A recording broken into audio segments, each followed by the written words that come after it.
으로 넘어가는 거죠. 화폐 금융. 이제 좀 뭔가 단원이 달라진 그러한 새로운 느낌이라 또 다른 그러한 정의들 뭐 이런 것들에 대해서 조금 공부를 하게 되는 거죠. 우리가 이 화폐라고 생각을 하게 되면 말이죠. 돈 이걸 생각을 하게 되면 우리가 여러분들이 늘상 그냥 부모님한테 달라 그러면 받을 수 있는 그러한 돈 되게 편하게 생각하고 있지만 사실은 이 돈을 가만 생각해 보게 되면 좀 어떨 때는 황당하게 생각될 때도 있어요. 좀 신기하게 느껴지는 거죠. 우리가 어떻게 이걸 믿고 살지? 이러한 생각을 하게 될 수가 있는 거죠. 내가 가장 신기하게 생각하는 것 중에 하나가 이 화폐예요. 또 다른 거 신기하게 생각하는 거는요. 저런 거 있죠. 왜 오늘 해성에 우주선이 착륙한다 그러죠. 되게 신기하죠. 어떻게 그 쇳덩어리가 땅에서 날아가서 돌아다니다가 거기에 있는 거야. 야, 정말 세상에 천재들이 그런 천재들이 없는 거죠.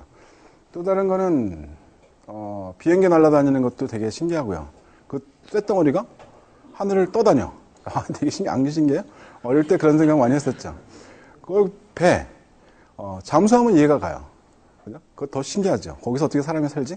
그러니까 그런 것들도 신기하지만 사실 이 화폐도 보게 되면 되게 어떻게 보면 우리가 살아가는데 일상적으로 우리가 보고 있지만은 굉장히 좀 신기한 그러한 측면도 없지 않아 있는 거죠. 어떻게 우리가 저런 화폐를 믿고 사는 거냐? 그게 어떻게 우리가 그러한 세계가 어떻게 사회가 정착이 되었을까? 이렇게 생각을 해보게 되면 과거로 되돌려서 생각을 해보는 그러한 시간을 한번 가져볼 필요는 있는 거죠. 그래서 우리가 화폐라는 것을 가만 보게 되면 어떤 기능을 갖고 있니? 화폐를 너 왜 갖고 있니? 왜 우리는 화폐가 필요합니까? 교환을 하려고. 가치 척도의 기능을 갖고 있고 가치의 저장 기능을 하고 있다. 이런 얘기를 하는 거죠. 그래서 교환의 기능을 얘기를 하면서 이런 거죠. 우리가 만약에 화폐가 없다고 한다면 어떻게 살아갈 거냐는 거죠. 저 사람들이 우주선을 만들고 내가 우주선을 갖고 싶은데 뭘 만들어서 줘야 되는 거야.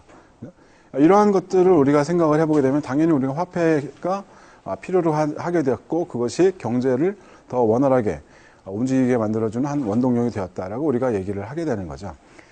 가치 척도의 기능. 이 화폐가 있기 때문에 그러한 가치를 정확하게 잴 수가 있는 거죠. 정확하게, 대략적으로. 가치의 저장 기능. 가치 저장 기능을 여러분들은 아직까지 잘 느껴보지 못하죠. 그죠? 조금 지나게 되면 이제 금고도 하나 사고 거기에다가 5만 원짜리를 차곡차곡 쌓아놓고 있으려고 생각을 하겠죠. 그죠? 금덩어리도 갖다 놓고 이렇게 지금 가치의 저장을 하려고 하는 기능. 이렇게 갖고 있다라는 거죠. 가장 우리가 이 화폐에서 본능적인 기능이라고 생각한다면 교환이죠. 그죠? 교환을 하는데 사용되는 그러한 것이 화폐다. 그래서 일반적으로 우리가 상품 매매나 아니면 채권, 채무 관계를 청산할 때 사용하는 그러한 것으로 우리가 사용이 되는 거고요. 이 교도소에서의 담배, 통조림, 이 얘기는 이제 뭐 다른 데에서도 많은 얘기를 하고 있죠. 그러니까 이게 보게 되면 변하질 않아요. 그래서 그 자체의 가치를 갖고 있어요. 그리고 굉장히 그것이 일정한 어떠한 그 양, 이것이 척도가 잘 되어져 있는 그러한 상황이죠. 그렇기 때문에 이것이 지금 교환하는데 아무런 문제 없이 살아가는 그러한 것이 된다는 거죠. 여러분도 만약에 여기에서 폐쇄되어져 있는 그러한 경제라고 한번 생각을 해보죠. 이 안에서 다 사는 거예요. 이 안에서 다 살고 있는데 지금 이 사람들이 만약에 원하는 것을 서로 주고받고 하려고 할 때 과연 어떤 것을 사용하겠는가? 생각해보게 되면 교도소에서 담배, 통조림 그런 것이 화폐의 기능을 갖고 있다. 교환의 기능을 갖고 있는 것으로 일반적인 기능을 갖고 있는 것으로 충분히 기능을 하고 있다라고 우리가 얘기를 할 수가 있는 거죠. 화폐가 발달했던 그러한 과정을 보게 되면 여러분들이 초등학교 때부터 배웠던 그러한 내용들이죠. 소재 가치와 화폐 가치가 일치가 되는 그러한 것을 우리가 생각을 하고 있었던 거고. 그래서 소금이나 곡물이나 돌이나 담배 뭐 이런 것들 우리가 물품화폐로 우리가 사용을 했었는데 여기에서 문제는 질적인 게 문제가 있었다라는 거죠. 소금도 다 똑같은 소금이 아니야. 그리고 곡물도 다 똑같은 곡물이 아니다라는 거죠. 썩어가는 곡물도 있고 새로운 곡물도 있고 그것을 어떻게 우리가 다 일률적으로 똑같이 사용을 하겠느냐. 그래도 이걸 들고 다니기도 힘들어. 그러한 것도 우리가 생각해 보게 되면 이런 화폐를 조금씩 발전해 나가는 것들을 우리가 보게 되는 거죠. 그래서 항상 같은 가치를 갖다가 보여줄 수 있는 그러한 것들을 찾다 보니까 금은동, 귀금속을 우리가 생각을 하게 되는 거고. 그렇죠? 그래서 이러한 금은동을 우리가 사용을 했었었죠. 그레샴의 법칙이라는 것을 우리가 생각을 해보게 되면 말이죠. 이런 우리 그레샴의 법칙이라고 하면 악화가 양화를 구축한다 이런 얘기죠. 악화가 양화를 밀어내는 거죠. 악화가 생기게 되면 양화는 세상에서 사라져 버려요. 이 그레샴의 법칙이라는 얘기는 우리가 이러한 그 화폐 금융을 보면서 과거에 있었던 그러한 얘기로 지금 설명을 하고 있지만은 사실은 이거는 어떤 사설이나 아니면 여러분들이 글을 쓴다든가 뭐 할 때 그레샴의 법칙 여기에도 통용이 된다 이러한 얘기들을 쓰게 되는 그러한 경우들을 간혹 보게 되죠. 금화를 사용을 했었어요. 금화를 만들어내게 되면 지금 정부에서는 일정한 크기를 만들어내는 거였죠. 금 이렇게 해서 이렇게 금을 만들어내게 해서 시장에다가 내놓는 거죠. 새 금이죠. 새 화폐예요. 일정한 가치를 갖고 있는 그러한 금이죠. 사람들이 이걸 갖고 이게 진짜 금이에요. 이걸 딱 받고 이거 가지고선 돈을 쓸 수 있는 거죠. 이걸 금을 쓸 수 있는 거죠. 화폐로. 근데 이걸 받자마자 사람들이 여기 갖다가 조금씩 갈아요. 그러면 가루가 생기죠. 그 가루를 밑에다가 받아요. 이게 한두 개면 얼마 안 되겠지만 새로운 화폐가 나오면 자기 손에 들어올 때 한 번씩 갈아서 내보내고 한 번씩 갈아서 내보내고 그러면 금이 잔뜩 생기는 거죠. 그래서 자기 재산이 생기는 거죠. 그죠? 이거는 어떻게 되는 겁니까? 썩은 화폐? 갈아진 금화죠. 그죠? 이렇게 되게 되면 이것이 악화죠. 새로운 금이 만약에 나타났다. 새로운 금화가 정부에서 또 발행을 했어요. 그렇게 되면 새로운 금은 사람들이 어떻게 하겠습니까? 이건 내가 갖고 있어. 그리고선 내가 물건을 사고 팔고 하다 보면 이것이 내 주머니에 들어올 때가 있죠. 빨리 이걸로 써버리는 거죠. 자, 그렇게 되면 시장에 돌아다니고 있는 금화는 어떻게 되는 겁니까? 이런 금은 있어요? 없어요. 이런 금만 돌아다니는 거죠. 악화가 양화를 구축한다. 이런 얘기가 나오게 되는 거죠. 그래서 그레샴이라는 사람이 어떤 아이디어를 냈냐면, 그럴 바에는 이제 우리가 아예 금을 여기를 갈아서 내보내자. 그래서 톱니처럼 이렇게 만들죠. 그죠? 그렇게 해서 만들어서 그렇게 해서 내보내는 거죠. 그러고 나니까 우리는 어떤 것을 보게 됩니까? 그 톱니를 매끈매끈하게 또 갈아요. 그래서 이것을 톱니를 싹 없애가지고 또 그 가루를 갖게 되는 그러한 경우들도 우리가 보게 되는 거였죠. 불법이에요. 그죠? 물론 불법이죠. 그래서 악화가 양화를 구축한다. 이런 것들 여러분들이 많이 보고 실성을 해서도 많이 봐요. 여러분들이 어떤 서클에 들어가 있다. 서클에 들어가 있는데 악화가 한 명이 있어요. 양화들은 다 나가요. 그죠? 안 그래요? 정치권 얘기하지 말자. 그죠? 여러 군데서 우리가 저러한 현상들을 많이 보게 되는 거죠. 그죠? 그래서 여러분들은 늘 양화가 되어라. 악화가 돼야 돼. 반만 양화, 반은 악화 이렇게 돼야 되나? 하여간 그런 걸 우리가 생각을 해볼 수가 있죠. 굉장히 재밌는 그러한 얘기죠. 금은동 귀금속을 계속 사용을 하다가 지금 이렇게 되는 거죠. 소재 가치가 큰 그 화폐가 시장에서 사라져버리는. 그러니까 금화와 은화가 동시에 있다고 한다면 사람들은 금화 안 쓰고 은화만 사용하게 되는 이러한 경우들도 우리가 보고요. 일반적으로 지금 우리는 그 은행이라고 얘기하잖아요. 자연스럽게 은행. 거기에는 은이에요. 그죠? 그 은. 그 실버 그 은이죠. 지금 뭐 중국에서는 은화를 사용했던 그러한 기록들이 훨씬 더 많죠. 금화보다는 은화가 더 많이 사용돼서 전 세계적으로. 그리고 금보다는 은의 양이 훨씬 더 많아요. 그래서 금과 은의 그러한 그 관계를 보게 되면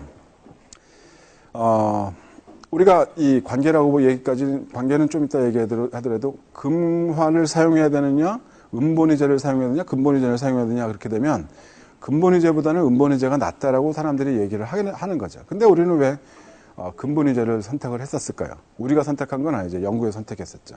1920년대에 다시 지금 금본위제로 가려고 노력을 하다가 또 망가진 거였죠. 자, 은이 훨씬 더 많은 거죠. 화폐라는 것은 한 국가의 이러한 화폐라는 것은 어떠한 것이 만족이 돼야 되냐면 유동성이 보장이 돼야 돼요. 그리고 신뢰가 있어야 되는 거죠. 그 믿어야 돼요. 그리고는 그것이 모자라면 안 되는 거죠. 내가 물건을 사고 하려고 하는데 돈이 모자라서 안 된다는 거, 그건 불안정한 그러한 화폐라는 거죠.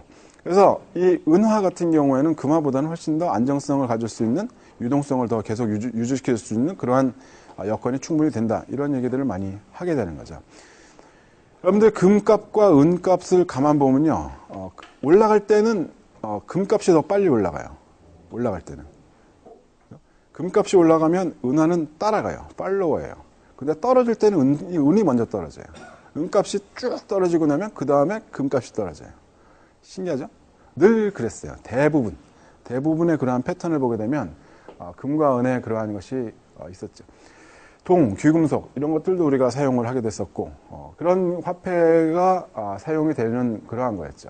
그러다가 우리가 이제 그 명목화폐라는 것을 법화를 사용하게 되는 거죠. 이렇게 사용하게 했던 그러한 가장 큰 계기는 사실은 들고 다니는데 상당한 지금 문제가 있었던 거죠. 이 금을 다 들고 다닌다 생각을 해보자는 거죠. 얼마나 불편합니까? 그죠? 내가 만약에 우주선을 하나 사겠다 그러면 금을 얼마를 갖고 가야 되는 거야. 그걸 어떻게 운반을 해? 힘들죠. 그러니까 그 당시에는 골드스미스라는 게 있었죠. 지금도 있죠. 금세공업자. 그죠? 이 사람들이 갖고 있는 금이 있어요. 그죠? 이 사람들은 금 창고가 이렇게 있죠. 그죠? 사람들은 금을 여기다가 맡겨 놓는 거예요. 그러면 골드스미스는 여기에서 증서를 발급해줘요. 증서를 발급해줘서 이 증서를 갖고 있으면은 얘는 얘한테 언제든지 가서 내 금을 주세요 그러면 얘는 금을 주게 되는 거였죠. 근데 미국에서 보게 되면 예를 들어서 동부에서 서부까지 간다라고 하게 되면 여러분들 왜 말 타고 가는데 기차 뭐 이렇게 들어가가지고선 금 뺏고 이런 것들, 아니면 은행 가가지고선 돈 뺏고 이런 것들 많이 봤었죠. 순 도둑놈들 얘기들 많이 나오는 거. 그래서 이러한 금을 이 골드스미스에다가 맡겨놓고 증서를 갖고 지금 동부에서 서부로 가서 그쪽에 있는 골드스미스한테 증서를 내밀게 되면 얘한테 금을 주는 거죠. 이러한 일을 갖다가 계속 했었던 거죠. 어떻게 보면 이것이 최초의 어떠한 그러한 은행의 형태, 이러한 그 화폐를 발행해주는 그러한 형태로 서서히 발전해 나가는 모습을 보게 되는 거였죠. 그러다 보니까는 이 사람들이 어떤 생각을 하느냐면 가만 생각해 보니까 이런 거예요. 금을 자기가 갖고 있는 양이 만약에 100이야. 그러면 증서를 이것보다 더 많이 발행을 해도 이 사람들이 와서 금을 다 찾아가는 경우가 없어. 이거 봐라. 이거 재밌다. 이렇게 되는 거죠. 우리도 사실은 그렇게 살고 있는 거예요. 그렇죠? 그래서 여기에서 갖고 있는 이러한 지급 준비를 하고 있는 어떠한 금의 양하고 실제로 그 시중에 돌아다니고 있는 이 증서의 양이 다르죠. 훨씬 더 많아졌어요. 법화를 만들어낸다. 그러니까 이제부터는 지금 골드스미스 한 동네에서의 너의 어떠한 그러한 그 증서의 발행으로는 우리가 인정을 하지 못했고, 이제는 국가에서 내가 저 화폐를 인정을 해주겠다라는 거죠. 그 법화죠. 여러분들이 갖고 있는 그 법화. 이 돈을 가만 보다 보면 사람의 얼굴이 그려져 있는 것도 조폐공사에서 물론 찍죠. 돈을 만들어내는 조폐공사에서 돈을 찍는 거죠. 거기서 일하는 사람들은 참 어떤 생각을 갖고 있을까? 돈 보게 되면 지긋지긋할 것 같아요. 그죠? 자기의 업무죠. 들어오게 되면 전부 다 쓰레기고, 저거 새로 만들어내게 되면 전부 다 일거리고, 조금만 잘못 만들게 되면 다시 만들어야지 되고, 그러한 그 일거리죠. 근데 거기에서 만들어내서 시중에 나오게 되면 그때부터는 이것이 국가가 신뢰해주는, 그런 국가가 인정하는 그러한 화폐로서의 역할을 하고 있다는 거죠. 우리는 그걸 갖고 써요. 근데 예를 들어서 만약에 오늘 당장 전쟁이 났다 라고 생각을 해봅시다. 어느 국가에서. 그럼 그 국가의 화폐를 우리가 사용 안 해요. 그렇죠. 그래서 사람들이 그 집안에다가 금을 조금씩 쌓아놓는 그러한 일들이 있는 거죠. 그래서 보게 되면 국가에서 만약에 보증을 못하게 되면 그 화폐는 휴지 조각보다도 가치가 없어져 버리는, 불을 태워도 불길도 잘 안 나는 이러한 것들, 신문보다도 더 화력이 약한 이러한 것도 우리가 보게 되지 않겠느냐는 거죠. 이러한 모습으로 우리가 보게 되는데 명목화폐라는 것이 발생이 나타났었죠. 근데 우리가 화폐의 어떠한 지금 변화 과정을 보게 되면 이렇게 어떠한 형태로서의 그죠? 물품화폐부터 시작해서 법화로 이렇게 발전해 나가는 그러한 모습도 보겠지만 실제로 우리가 이것이 사용되면서 우리가 금과 화폐를 바꿀 수 있는 시대가 있었고 바꾸지 못하는 시대가 있었다는 거죠. 그래서 태환의 시대와 불태환의 시대로 둘로 나눠서 구분하는 경우가 생기죠. 우리가 금본위제라고 얘기를 해가지고서는 했던 그러한 시절을 지나서 금태환의 시대가 있었죠. 브레튼 우즈 시대를 지나서 금태환의 시대가 있었어요. 그래서 일정한 양의 금을 언제든지 줬어요. 내가 일정한 돈을 화폐를 갖다 주게 되면. 그런데 그것이 깨졌죠. 지금 이제 완전 불태환의 시대죠. 갖다 줘도 똑같은 양의 금을 주지 않고 시장 가치에 따라서 달라지는 금의 양을 시장에서 구입을 하게 되는 거죠. 과거에는 그것을 은행에서 보증해서 줬던 거예요. 그러니까 이 화폐라는 것은 금과 똑같은 그러한 역할을 하고 있는 거였었죠. 대신에 금이 돌아다니는 게 아니라 화폐가 돌아다녔다라고 우리가 생각을 해도 되죠. 근데 이제는 71년 이후에 불태환 선언 했던 그 닉슨 이후부터는 우리가 지금 금과 화폐가 동일한 양으로 은행에서 바꿔주지 않는 그러한 상황이 되었다라는 거죠. 그죠? 나는 금을 되게 좋아해요. 금. 뭔가 좀 믿음직한 그런 생각이 들죠. 은도 좋죠. 그죠?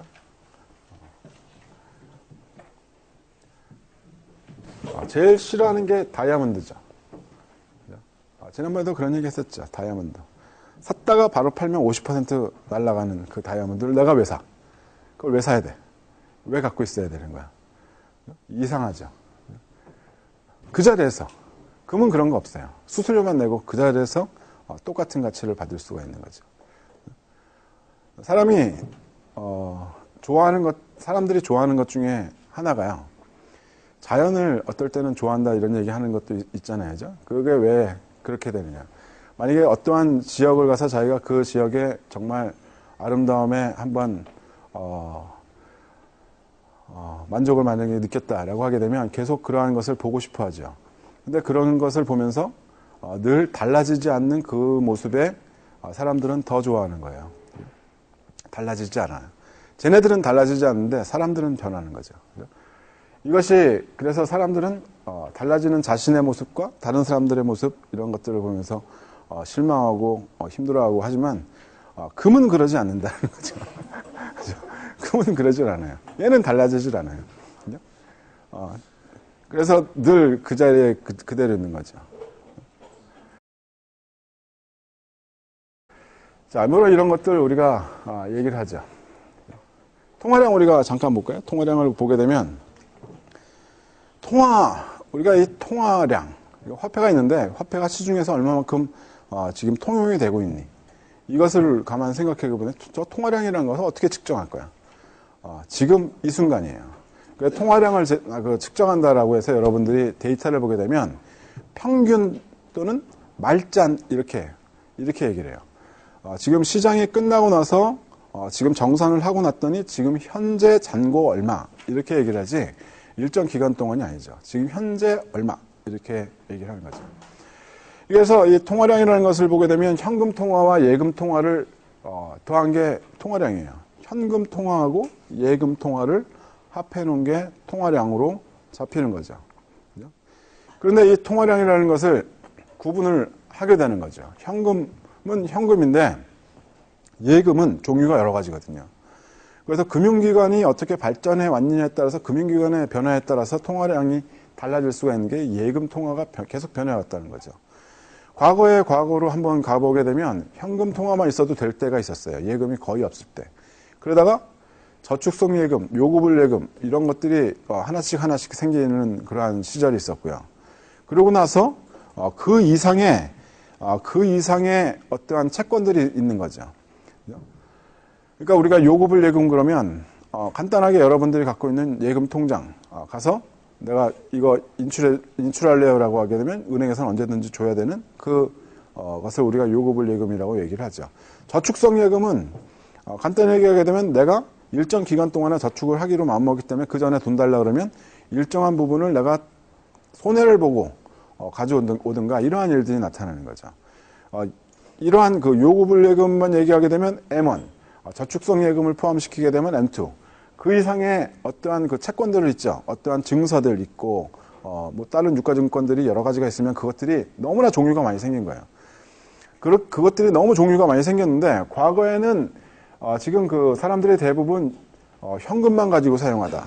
요구불예금에 있는 것을 가지고선 포함해서 쓰다가 저축성 예금에 있는 것을 포함해서 쓰다가 요즘에는 다른 증서들을 가지고 화폐처럼 거의 사용하는 그러한 것들이 많이 눈에 띄더라는 거죠. 그러다 보니까 이제는 통화량이라는 것을 어떻게 측정을 해야 되는가. 이제는 M3로 측정을 하자라고 얘기를 하고는 있죠. 과거에는 통화량을 측정을 한다 그러면 거의 정확하게 맞췄다, 거의 정확하게 측정을 했다 이렇게 얘기할 수도 있었어요. 근데 지금은 이 통화량이라는 것에 대해서 이 데이터의 신뢰에 대해서 사람들이 그렇게 썩 믿지 못하는 그러한 부분들도 많이 생기게 되는 거죠. 얼마만큼인지 사실은 찾기가 굉장히 어려워졌어요. 그것이. 이제는 통화량 자체가 규모의 측정 자체가 굉장히 힘들어지는 그러한 시대에 우리는 살고 있는 거죠. 굉장히 어떻게 보면 무서운 일일 수도 있어요. 굉장히 무서운 일일 수도 있는 거죠. 보는 통화량, 그러면 여러분들은 여기에서 제일 잘 기억을 하고 있어야 될 것이, 통화량은 제일 간단하게 현금 통화와 예금 통화, 이 두 개의 합이다 이거죠. 현금 통화와 예금 통화다. 현금 통화와 예금 통화가 통화량으로 되는 거야. 그것의 합으로. 그죠? 그러니까는 A라는 애가 만약에 현금을 갖고 있어요. 현금을 만약에 100을 갖고 있었어요. 그 A라는 애가 바로 지금 예금을 했어요. 100. 그러면 통화량은, 변화는 없어요. 그렇죠? 현금을 갖고 있던 걸 그대로 예금을 한 것이기 때문에 지금 현금에서 예금으로 바뀐 것뿐이죠. 현금 제로, 예금 100 이렇게 된 거죠. 그죠? 전에는 현금 100, 예금 제로에서 이제 이렇게 바뀐 거예요. 그래서 통화량의 변화는 없어요. 근데 이 은행에서 만약에 B라는 애한테 대출을 해줬어요. 100만큼을. 그러면 통화량의 변화는 100. 이렇게 우리가 얘기를 하게 되는 거죠. 100만큼 늘어났어요. 어떻게 돼서? 여기에서 은행에서 이 예금을 받아서 이 예금을 지금 B한테 대출해 준 거죠. 얘는 현금을 갖고 있는 거죠. 그죠?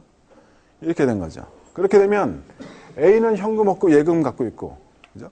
은행이라는 것이 있고, 이 은행이 B한테 그 대출해줘서 얘는 현금을 갖고 있는 그러한 상황이죠. 그죠? 이러한 상황이죠. 이렇게 지금 그 통화량이 변화할 수가 있는 거죠. 그죠? 이렇게. 그렇게 되면 여기에서만 만약에 우리가 이 상태에서 잰다라고 하게 되면 통화량 200이죠. 만약에 얘가 또 예금을 했어요. 예금 100. 그러면 통화량의 변화는 없죠. 그죠? 근데 얘가 만약에 또 다른 애한테 지금 대출해 줬어요. 그럼 얘는 현금 갖고 있죠. 그렇게 되면 계속 증가가 되는 거죠. 그죠? 이러한 과정들을 우리가 이제 보게 되는 거죠. 이러한 과정들을. 그래서 예금, 은행이 얼마만큼의 어떠한 대출을 해줄 수 있느냐, 이런 것을 보게 되면, 대출을 하고 있느냐, 얼마만큼 신용을 창조하고 있느냐, 이런 것들을 우리가 볼 수 있는 거죠. 크레딧을 받았다, 우리가 이런 얘기를 하죠. 신용을 받아서 이렇게 돈을 빌릴 수 있는 그러한 상황. 이런 것들을 우리가 보면서 통화량이 변화하는 것들을 우리가 생각을 해볼 수가 있게 되는 거죠. 통화량이라는 것과 그 다음으로 우리가 중요한 개념이 본원통화예요. 본원통화, 모니터리 베이스. 간단하게 얘기하게 되면 중앙은행에서 돈이 현금으로 나온 것, 요거 우리가 보게 되면 지금 그 본원통화라고 얘기를 하는 거죠. 그죠? 처음에 이 사람이 어떻게 돈을 갖고 있었을까? 중앙은행에서 돈을 찍어서 지금 줬으니까, 그것이 현금으로 나왔으니까, 그죠? 이것을 우리가 지금 본원통화라고 얘기를 하는 거죠. 본원통화의 크기를 만약에 그 측정을 한다라고 하게 되면 현금 통화와 예금은행의 지급준비금, 이것을 우리가 본원통화다라고 얘기를 해요. 현금통화와 예금은행의 지급준비금. 예금은행이 지금 여기에서는 지금 예금을 하면 이 100을 다 빌려주는 것처럼 내가 그렸죠. 그죠? 그런데 사실은 이렇게 할 수가 없는 거죠. 왜 이렇게 못해요? 이렇게 하게 되면 지금 예금은행이 100 갖고 있던 걸 전부 다 빌려줬어. 만약에 얘가 은행에 가서 내 돈 돌려주세요. 그러면 얘는 돌려줄 돈이 없는 거죠. 은행 파산이에요. 그죠? 이렇게 되는 거죠.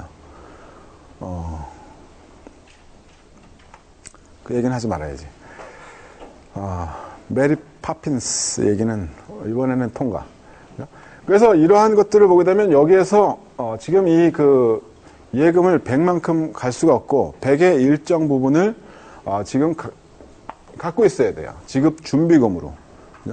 지급 준비금으로 갖고 있고 지금 얘만 은행에다가 예금을 하는 게 아니라 여러 사람이 은행에다 예금을 하게 되면 지급 준비금이라는 게 있고 얘가 돈을 달라 그러면 언제든지 돈을 갖다가 인출해 줄 수 있는 그러한 여건을 갖고 있는 거죠. 근데 이것을 지금 보게 되면 이러한 지급 준비금이 본원 통화의 일부로 들어가 있는 그러한 상황이다. 이렇게 보게 되면 되죠. 그죠? 지급 준비금. 과거에 우리가 저축은행 망했던 거 본 적 있죠. 저축은행이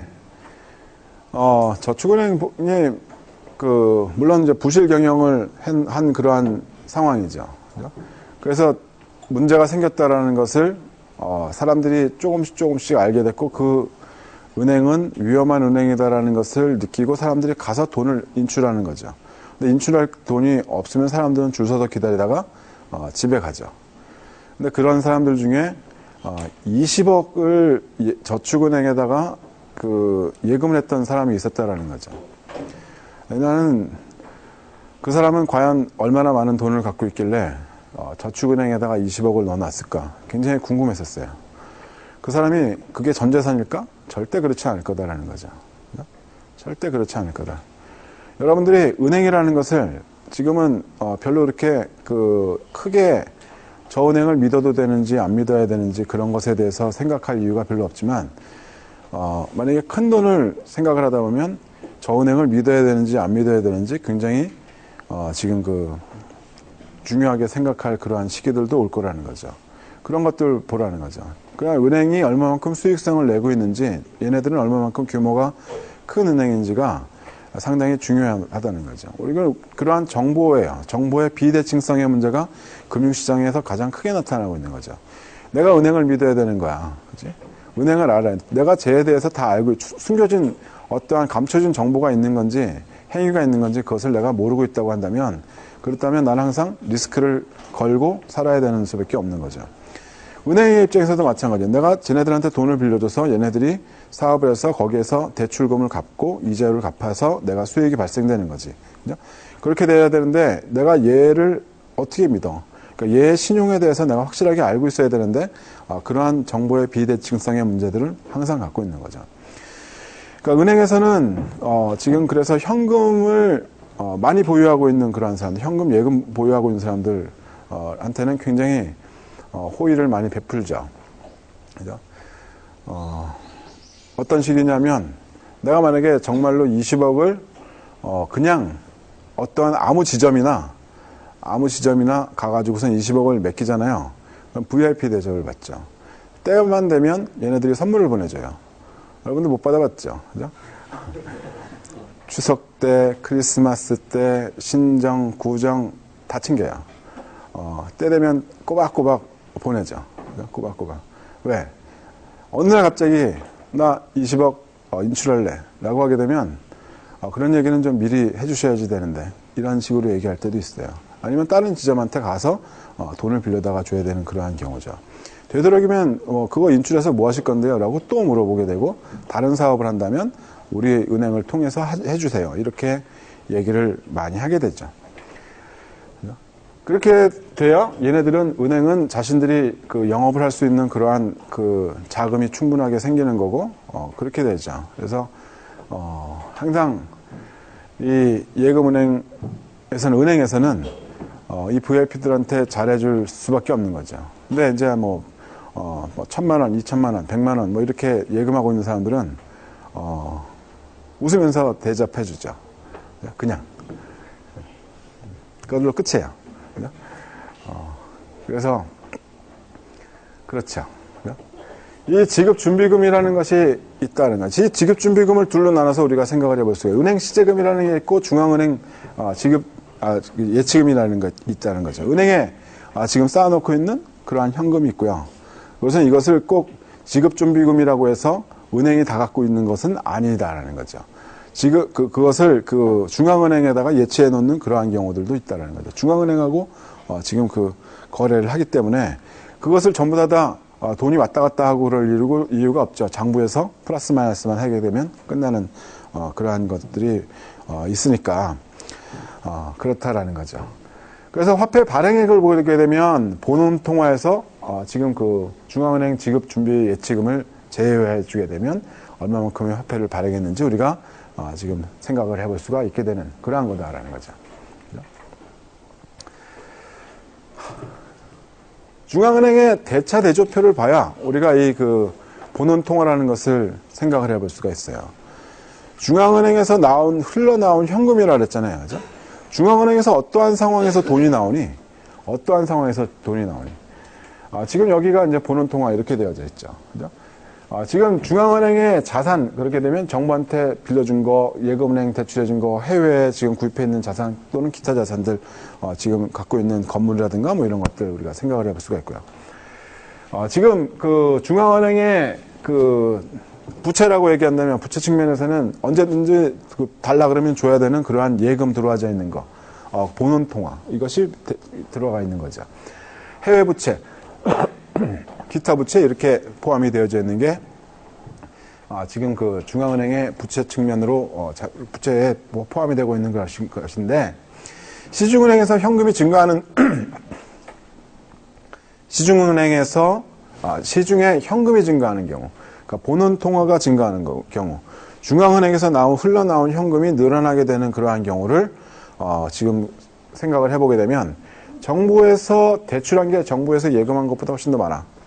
정부에서 빌려한 게 예금한 것보다 훨씬 더 많아. 중앙은행에서 돈이 나오니까 대출이 된 거지, 그죠? 중앙은행에서 돈이 나와서 대출된 거. 순예금 대출이 증가한 그러한 상황을 얘기하는 거고요. 매입 외환과 매각 외환. 만약에 중앙은행에서 외환을 샀다. 외환을 샀다고 생각을 해보죠. 외환을 샀어요.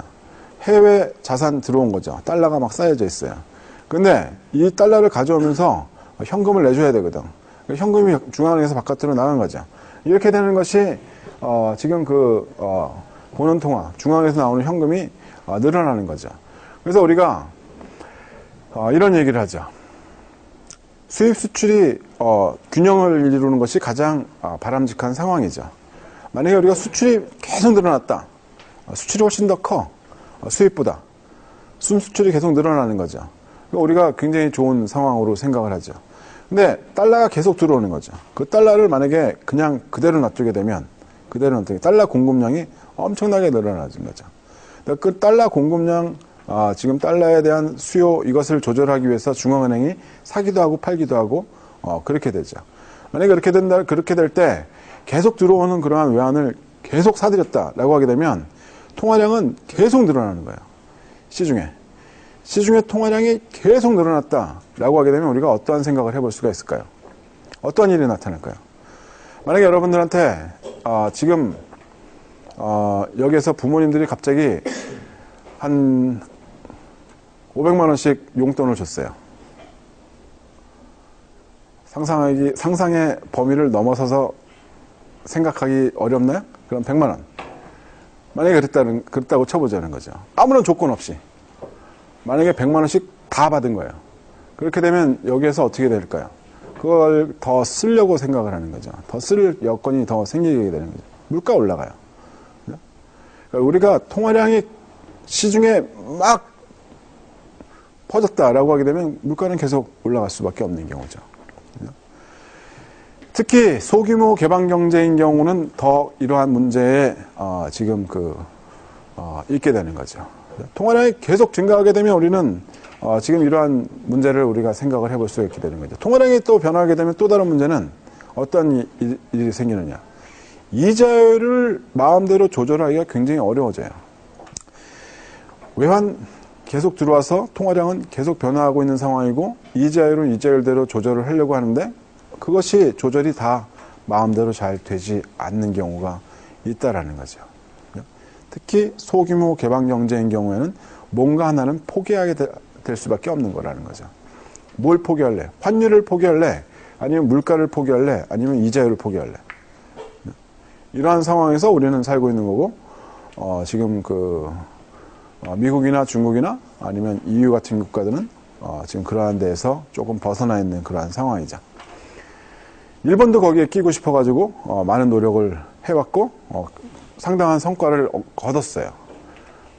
엔화를 그 무역에 사용되고 있는 그러한 비중이 물론 굉장히 작아요. 전체에서 보게 되면. 하지만 그 한 국가의 입장으로 본다면 세계 경제에 자기의 국가의 통화가 통용이 되고 있는 그러한 상황으로 보면 큰 성과는 성과인 거죠. 그죠? 그래서 우리가 다시 되돌아가서 생각을 해보자는 거죠. 우리가 지금 뭘 배우고 있는 거야? 뭐 배우는 거죠? 뭐 배우는 겁니까? 우리가 금융시장을 공부를 하려고 하는데 금융시장이라는 것이 과연 어떠한 거야? 금융시장이라는 것이 과연 어떤 금융의 역할이 과연 어떻게 나타나느냐? 통화량이 증가된다라고 하면 통화량이 도대체 어떻게 뭐가 지금 얘기하는 게 통화량이 증가하는 거야? 통화량이 증가한다면 통화가 뭔데? 화폐는 어떻게 생겨났는데 지금 그 정도 지금 보고 있는 거죠. 그래서 통화량이 어떠한 것이고 본원 통화라는 것이 어떠한 것이고 그래서 본원 통화가 증가되고 있는 그러한 상황은 어떠한 것인지 여러분들이 오늘은 여기까지만 하면 좋겠다라는 거죠.